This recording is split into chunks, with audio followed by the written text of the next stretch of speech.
हम लोगों को खुश करने की होड़ में ही ना रहें, लोगों के मुंह से वाहवाही बटोरने की कोशिशों में ही अपनी जिंदगी ना काटें, बल्कि परमेश्वर के मुंह से हम अपने लिए तारीफ सुने, परमेश्वर कहने पाए कि यह व्यक्ति मेरी नजर में धन्य है। भजन 119 और उसकी पहली आयत, सैम 119 एंड वर्स 1। भजन 119 और उसकी पहली आयत में यह बताया गया है कि धन्य हैं वे जो चाल के खरे हैं और यहोवा की व्यवस्था पर चलते हैं।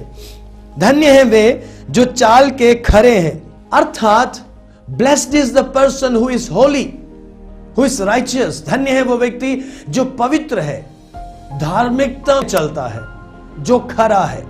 भजन 1 पे लौट के आए, सैम 1 वर्स 1। क्या लिखा है वहां पर?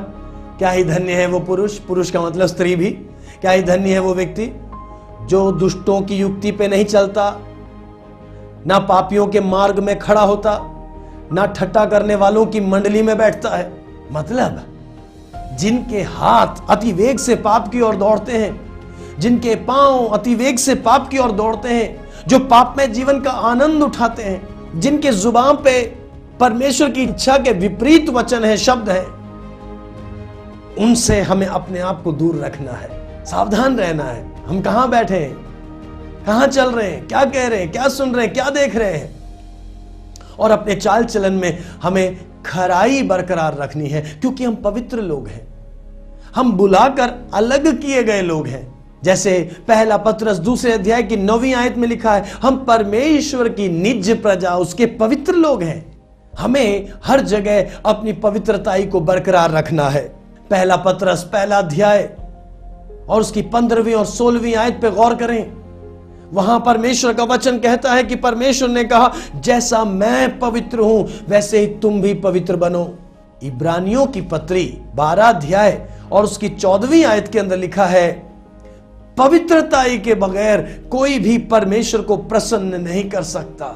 आप यीशु यीशु कहते रहेंगे और जीवन को जैसा आप चाहें वैसा बिताएंगे, तो आप कभी परमेश्वर की प्रसन्नता को जीत नहीं सकते, आप कभी परमेश्वर की नजर में धन्य नहीं ठहर सकते। मुझे सुनने वाले प्यारे जवान मित्रों, युवकों, युवतियों, अपनी जवानी के अंदर पवित्रताई को संभालना बहुत बहुत जरूरी है।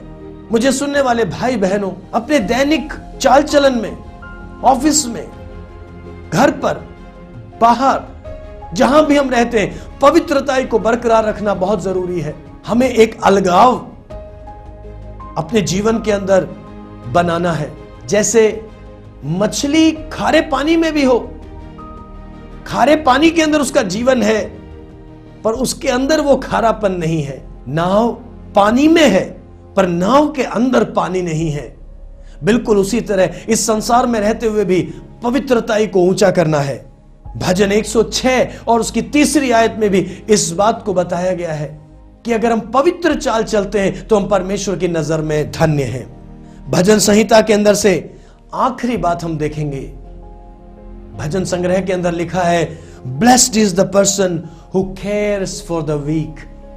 धन्य है वो व्यक्ति जो निस्सहाय की मदद करता है।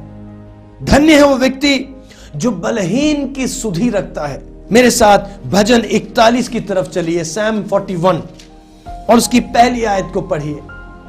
देखिए बाइबल में क्या लिखा है। यहां लिखा है, धन्य है वह जो कंगाल की सुधि रखता है, विपत्ति के दिन यहोवा उसको बचाएगा।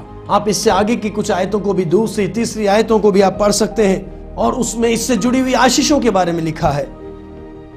परमेश्वर सिखाता है कि मैं और आप मोहताजों की मदद करें, जो निसहाय है, जो बेसहारा है, उनके हम मददगार बने। यीशु मसीह धरती पर क्यों आए थे? बेसहारों का सहारा बनने के लिए। यीशु को जिन्होंने अपनाया है, हमारे अंदर अपने आप यह स्वभाव होना चाहिए। याकूब की पत्री, बुक ऑफ जेम्स पहला अध्याय 27वीं आयत में लिखा है, सच्ची भक्ति क्या है?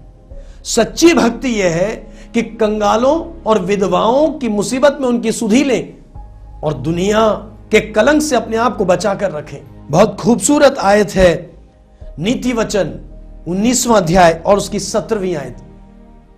प्रोवर्ब्स चैप्टर 19 वर्स 17, वहां लिखा है कि जो कंगाल की सुधि लेता है, जो कंगाल की मदद करता है, जरूरतमंद की मदद करता है, वो यहोवा को अर्थात परमेश्वर को उधार देता है। He who has pity on the weak lends to the Lord। कितनी बड़ी बात है। ये ना कहें अरे मेरे पास तो कुछ नहीं है, मैं कैसे मदद करूं, मैं बहुत पैसे वाला होता तो मदद करता, करोड़पति होता तो मैं बहुत लोगों की मदद करता। ऐसा मत कहिए। जो मेरे और आपके पास है, जो परमेश्वर ने मुझको और आपको सौंपा है, उसमें से कुछ निकालें और मोहताजों की, जरूरतमंद लोगों की मदद करें। यहां मैं केवल धन के बारे में नहीं कह रहा हूं, बल्कि अपने समय में से निकालें। परमेश्वर ने जो आपको हुनर दी है, जो परमेश्वर ने आपको योग्यताएं दी हैं, जो वरदान दिए हैं, उन दानों वरदानों को, धन को, समय को, संसाधनों को जरूरतमंद लोगों की मदद के लिए इस्तेमाल करें। इसी तरह तो हम ईश्वरीय स्वभाव लोगों पर प्रकट कर सकते हैं। मत्ती रचित सुसमाचार 5वां अध्याय और उसकी 16वीं आयत में लिखा है, तुम्हारे भले कामों को देखकर लोग तुम्हारे पिता की जो स्वर्ग में है महिमा करेंगे, बड़ाई करेंगे। हमारे भले काम दुनिया को दिखने पाए। भजन 41 की एक याद रखें, क्या ही धन्य है जो कंगाल की सुधि रखता है। प्यारे मित्रों, परमेश्वर की नजर में धन्य बने। लोगों को खुश करने में ही सारी जिंदगी ना बिताएं, परमेश्वर को प्रसन्न करें, परमेश्वर के मुंह की तारीफ पाएं। यह हमारे जीवन की सबसे बड़ी उपलब्धि होगी। यदि आपको यह वीडियो अच्छा लगा है तो इसे औरों के साथ शेयर करें और शीघ्र इस चैनल को सब्सक्राइब करें। धन्यवाद।